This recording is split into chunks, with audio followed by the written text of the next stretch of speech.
जय भारत, जय हिंद, वंदे मातरम। साथियों, स्वागत है आपका हमारी रोजाना 10 मिनट 50% की सीरीज की इस क्लास में। चलिए साथियों, स्टार्ट करते हैं अपनी आज की क्लास। पहला प्रश्न आपकी स्क्रीन पे, समुद्रगुप्त ने दक्षिणापथ के कितने राजाओं को पराजित किया? तो इन्होंने जो है दोस्तों 12 राजाओं को पराजित किया था। फिर नेक्स्ट क्वेश्चन, गुप्त काल में निर्मित मंदिरों में कौन सा मंदिर ईंटों से निर्मित है? तो सिरपुर का जो लक्ष्मण मंदिर है दोस्तों, ये ईंटों से निर्मित है। फिर नेक्स्ट क्वेश्चन, कौन सा विकल्प असत्य है? अब इनमें से जो गलत है वो अपने को बताना है। वीरसेन स्कंदगुप्त का संधि विग्रहिक, ये गलत हो जाएगा। हरिसेन चंद्रगुप्त का संधि विग्रही था।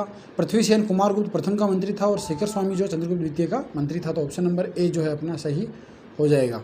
फिर नेक्स्ट क्वेश्चन, किस गुप्त शासक ने सर्वाधिक समय तक शासन किया था? तो इनमें से अगर देखा जाए दोस्तों तो कुमारगुप्त महेंद्रादित्य जो है, इन्होंने जो है सबसे अधिक शासन किया था। फिर नेक्स्ट क्वेश्चन, बयाना निधि में समावेशित गुप्त शासकों के सिक्के, ये सिक्के जो है दोस्तों चंद्रगुप्त प्रथम से स्कंदगुप्त तक के जो है पाए गए हैं। फिर नेक्स्ट क्वेश्चन, निम्नलिखित क्षेत्रों में से किस क्षेत्र पर चंद्रगुप्त प्रथम का शासन नहीं रहा? तो अब इनमें वो कौन सा क्षेत्र? तो वो हो जाएगा दोस्तों अपना वैशाली। किस काल के मंदिर की वास्तुकला में सर्वप्रथम गंगा और यमुना की आकृतियाँ आती हैं?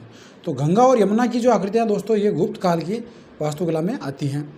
किस युग को क्लासिक युग कहा जाता है? तो ये गुप्त युग को जो है क्लासिक युग कहा जाता है। गुप्त काल में भुक्ति क्या थी? भुक्ति मतलब किसे कहा जाता था भुक्ति? तो ये था दोस्तों राज्य को, जो राज्य होता था उसे भुक्ति कहा जाता था। गुप्त वंश का प्रथम शासक किसे माना जाता है? तो गुप्तों का प्रथम शासक जो है माना जाता है श्रीगुप्त को। फिर नेक्स्ट क्वेश्चन, त्रिमूर्ति की अवधारणा का उदय हुआ, तो इस अवधारणा का उदय जो है गुप्त काल में ही हुआ था। इनमें से कौन गुप्तकालीन स्थानीय नगर प्रशासन समिति के अधिकारी और सदस्य थे? अब इनमें से अगर देखा जाए दोस्तों तो सार्थवाह, प्रथम कुली और प्रथम कायस्थ, ये जो है अधिकारी थे। अब दो सूचियाँ दे रखी है, एक तरफ लेखक और दूसरी तरफ जो है उनकी कुछ रचनाएं दे रखी है। तो देखिए, शूद्रक इनका मृच्छकटिकम है, विशाखादत्त की मुद्रा राक्षस है, कालिदास का विक्रमोर्वशीयम है और बहुबुद्धि का उत्तर रामचरितमानस है। पर्णदत्त को किसने सौराष्ट्र का प्रांतपति बनाया था? तो पर्णदत्त को जो दोस्तों स्कंदगुप्त ने सौराष्ट्र का प्रांतपति बनाया था। कौन सी निधि गुप्त सिक्कों की सबसे बड़ी निधि है? यह प्रश्न कई बार रिपीट हुआ। बयाना जो निधि है, यहाँ पे बहुत बड़ा जो है गुप्तकालीन सिक्कों का एक जखीरा मिला है। चीनी यात्री फाहियान की भारत यात्रा के समय गुप्त वंश का शासक कौन था? तो उस समय चंद्रगुप्त जो है गुप्त वंश के शासक थे। चंद्रगुप्त सेकंड का सचिव वीरसेन एवं सेनापति आम्रकारदव क्रमशः किस धर्म से जुड़े थे? तो ये जो है दोस्तों शैव और बौद्ध धर्म से जो है जुड़े हुए थे। गुप्त नरेश चंद्रगुप्त द्वितीय की दूसरी राजधानी थी, तो इनकी दूसरी राजधानी जो है दोस्तों उज्जैन में थी। फिर नेक्स्ट क्वेश्चन, गुप्त राजवंश के संबंध में निम्नलिखित में से कौन से कथन जो है सही है, ये बताना है। तो देखिए, कुमारामात्य सबसे महत्वपूर्ण अधिकारी थे तथा घरेलू प्रांतों में वे राजा द्वारा प्रत्यक्ष रूप से नियुक्त किए जाते थे, ये सही बात है। गांव के मुखिया का महत्व खत्म हो गया तथा उसकी सहमति के बिना भूमि का लेन देन शुरू हो गया, ये गलत हो जाएगा। तो ऑप्शन नंबर ए जो है अपना सही है केवल। फिर नेक्स्ट क्वेश्चन, सुमेलित करना है, दो सूचियां दे रखी है। तो देखिए, एक तरफ शासक और दूसरी तरफ जो है उनके गवर्नर या अधिकारी दे रखे हैं। तो चंद्रगुप्त मौर्य, इनके समय में जो है गवर्नर था पुष्यगुप्त।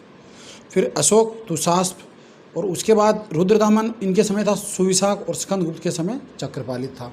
फिर नेक्स्ट क्वेश्चन,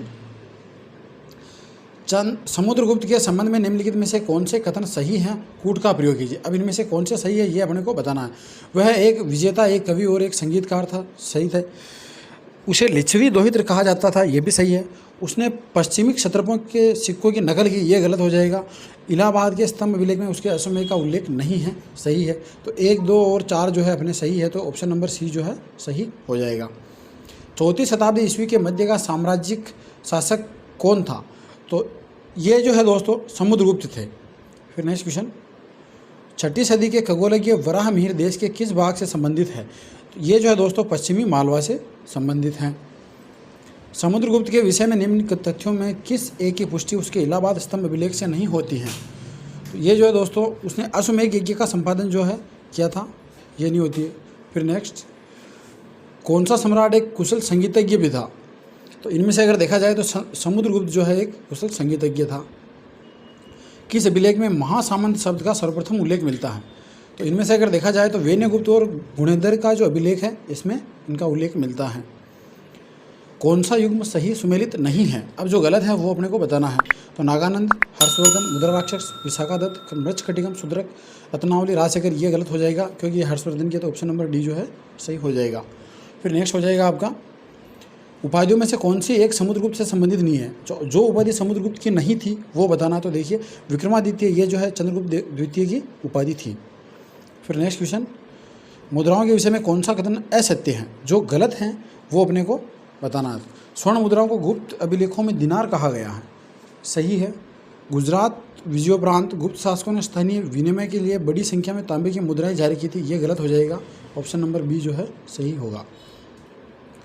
किन राजवंशों के साथ गुप्त शासकों ने अपनी स्थिति व प्रतिष्ठा बढ़ाने के उद्देश्य से वैवाहिक संबंध स्थापित किए थे। अब इनमें से वो कौन से जो है राजवंश थे। तो अगर देखा जाए तो लिच्छवी, वाकाटक, नाग और कदम, इन सभी राजवंशों से जो है इनके वैवाहिक संबंध स्थापित हुए थे। ऑप्शन नंबर डी जो है सही हो जाएगा।